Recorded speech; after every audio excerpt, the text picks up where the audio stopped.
पे रही, पूरी चर्चा हुई और रात भर 1 बजे तक समाजवादी पार्टी के नेताओं को जगाया उन्होंने और बातचीत की, पूरे आंकड़े देखे और आश्वासन दिया कि हम 6 सीटों पर विचार करेंगे। लेकिन जब रिजल्ट आया, घोषित की गई सीटें, तो समाजवादी पार्टी शून्य रही। अखिलेश यादव ने आरोप लगाया कि अरे भाई छोड़ो अखिलेश।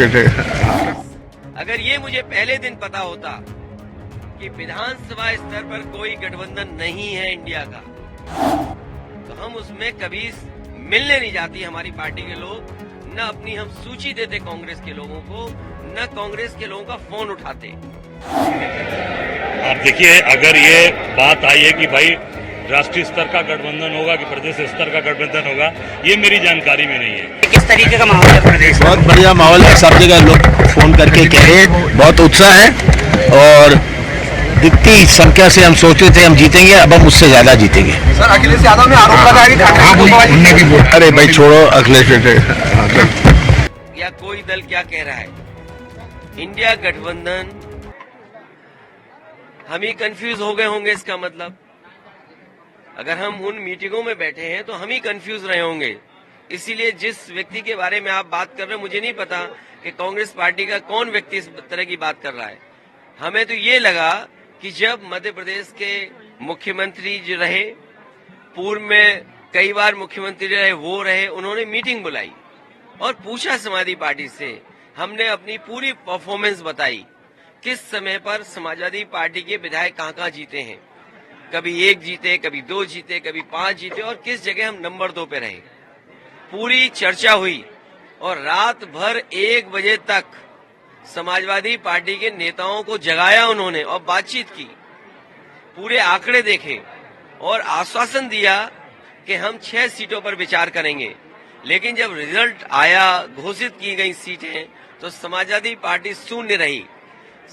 अगर ये मुझे पहले दिन पता होता कि विधानसभा स्तर पर कोई गठबंधन नहीं है इंडिया का, तो हम उसमें कभी मिलने नहीं जाती हमारी पार्टी के लोग, न अपनी हम सूची देते कांग्रेस के लोगों को, न कांग्रेस के लोगों का फोन उठाते।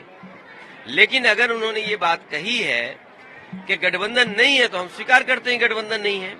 और गठबंधन अगर केवल उत्तर प्रदेश में केंद्र के लिए होगा तो उस समय विचार किया जाएगा, और जैसा व्यवहार होगा समाजवादी पार्टी के साथ, वैसा ही व्यवहार उनको देखने को मिलेगा यहाँ पर। सर, उन्होंने कहा कि हमने घोषी में समर्थन किया और ऐसा रहा। किस नेता के बारे में बात कर रहे हो आप? ये कांग्रेस के कौन नेता है? उनके प्रदेश अध्यक्ष कह रहे हैं। देखिए, प्रदेश अध्यक्ष की कोई हैसियत नहीं है, न वो पटना की मीटिंग में थे, न वो जाकर के मुंबई की मीटिंग में थे। इंडिया के बारे में क्या जानते हैं वो, गठबंधन के बारे में उनकी क्या हैसियत है जो बोल रहे हैं इस तरह की बात? इस उनसे पूछिए, रात को 1 बजे तक क्यों उनके मुख्यमंत्री कमलनाथ जी ने बैठाया, क्यों उनके पूर्व मुख्यमंत्री दिग्विजय सिंह जी ने बैठाया? वो क्या उनके मुख्यमंत्री नहीं है क्या उनके प्रदेश के? अगर वो मुख्यमंत्री नहीं थे तो इस तरह की भाषा नहीं बोलनी चाहिए उनको। और इसका मतलब ये हुआ कि आप दूसरे दलों को बेवकूफ बना रहे हैं आप बैठा करके। क्या मतलब? ये बीजेपी से मिले हुए लोग हैं, ये कांग्रेस के लोग बीजेपी से मिले हुए लोग हैं। तो आगे की अभी क्या रणनीति? ये जो बीजेपी से मिले हुए, देखिए, अगर मुझे पता होता कि गठबंधन प्रदेश स्तर पे नहीं है, तो मैं समाजवादी पार्टी के नेताओं को दिग्विजय सिंह जी के पास नहीं भेजता। अगर मुझे ये पता होता कि समाजवादी पार्टी को प्रदेश स्तर पे गठबंधन नहीं कर रहे हैं, मैं कमलनाथ जी के पास अपनी पार्टी के लोगों को नहीं भेजता। और मुझे ये भरोसा होता कि कांग्रेस पार्टी के लोग धोखा देंगे, तो मैं उनकी बात पे भरोसा नहीं करता। मुझे बताया गया कि 6 सीटों पर आपके लिए सोचा गया है, विचार किया गया है और उस पर तय करेंगे। सिटिंग एमएलए की जगह आप सीट दे दोगे आप, और उम्मीद करोगे कि मैं आपके बारे में सच बोलूं, और जो बात बोलनी है उनको मैं आपके माध्यम से कांग्रेस पार्टी को कहना चाहता हूं, अपने चिरकुट नेताओं से हमारी पार्टी के बारे में न बुलवाएं। अभी आगे का क्या रहेगा? मतलब ये आगे कंटिन्यू रहेगा? अब आगे का देखा जाएगा, क्योंकि हमें अगर ये जानकारी मिल रही है कि गठबंधन केवल दिल्ली के स्तर पे, तो ठीक है, दिल्ली के स्तर पे जब बात होगी तो की जाएगी। एमपी सीटों पे अगर बात की जाएगी तब देखा जाएगा। अगर मुझे ये पता होता कि प्रदेश स्तर पे कोई गठबंधन नहीं है, वो नहीं है, हमने स्वीकार कर लिया, इसीलिए हमने अपने पार्टी के टिकट घोषित कर दिए। इसमें क्या गलत किया है? इसलिए मैं कह रहा हूं कि आप लोग भी ऐसे छोटे नेता जो कांग्रेस के हैं, और मैं कांग्रेस पार्टी के बड़े नेताओं से यही अपील करूंगा, निवेदन करूंगा कि अपने छोटे नेताओं से इस तरह के स्टेटमेंट मत दिलवाइए।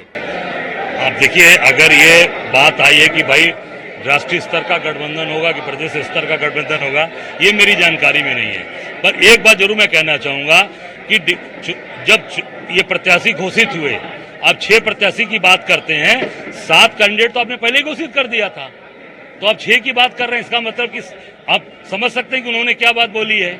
इससे आप उनका निकाल लीजिए कि अखिलेश जी ने कहा कि 6 सीट, और मैं ये है कि 7 सीट उन्होंने पहले ही घोषित कर दिया।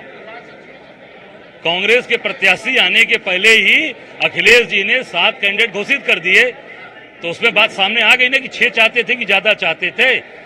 कौन सही बोल रहा है, कौन गलत बोल रहा है, सामने बातें आ गई। हम इतना ही कहना चाहेंगे आदरणीय अखिलेश जी से और समाजवादी पार्टी के नेताओं से कि आप बड़ा मन करिए, और जैसे हमने घोसी में बड़ा मन करके आपका समर्थन किया, आपको चुनाव जिताया, उसी प्रकार आप बड़ा मन करके मध्य प्रदेश में भी कांग्रेस पार्टी का समर्थन करिए और भारतीय जनता पार्टी को शिकस्त दीजिए, चुनाव हराइए। एक बड़ी बयान यही है कि कांग्रेस पार्टी को अपने अलग इस तरह के नेताओं को नहीं बुलवाना चाहिए। उन्होंने चिंतुल शब्द का इस्तेमाल करा है कि इस तरह के नेताओं से नहीं बयानबाजी करवानी चाहिए, खुद कोई भी बात है तो हमसे खुल करते हैं। मैं साधारण सा आदमी हूं, मेरे लिए कोई शब्द भी वो इस्तेमाल कर सकते हैं, कोई बात नहीं।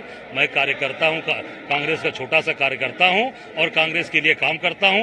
अब उनके भाई मेरे लिए जो भी उनके मन में शब्द हो या जो बातें वो करें, मैं उसको स्वीकार करता हूं। पर इतना ही हाथ जोड़कर कहूंगा कि अगर भारतीय जनता पार्टी को हराना है तो आपको मध्य प्रदेश में कांग्रेस का समर्थन करिए। मुझे जो भी गाली देनी है आप मुझे गाली दे दीजिए, पर भाजपा को हराने के लिए कांग्रेस का समर्थन करिए। आप भाजपा को चुनाव हराइए, और मुझे जो भी आप कहना चाहते हैं वो कह सकते हैं, मुझे उससे कोई फर्क नहीं पड़ता। एक आखिरी सवाल है, पूछा गया कि क्या कुछ आपको लगता है आने वाले समय गठबंधन चलेगा? वो काफी नाराज दिखाई दिए, कोई बात उन्होंने स्पष्ट नहीं कही। अब वो मैं तो ये कहूंगा कि उनको बहुत प्यार पूर्वक, आराम से, बहुत ही धैर्य के साथ, जैसे हम लोगों ने घोसी में सहयोग किया, उसी प्रकार उनको मध्य प्रदेश में सहयोग करना चाहिए और कांग्रेस को वहां मदद करिए। और आप कहते हैं कि भारतीय जनता पार्टी को हराना है, तो भारतीय जनता पार्टी को हराना है तो मध्य प्रदेश में कांग्रेस का समर्थन करिए, साथ दीजिए। रामगोपाल वर्मा ने भी ये बात कही कि पहले भी जमानत आपकी सब तो मैं साधारण सा कांग्रेस का कार्यकर्ता हूं, उनकी ताकत है, वो जमानत जब्त करा दें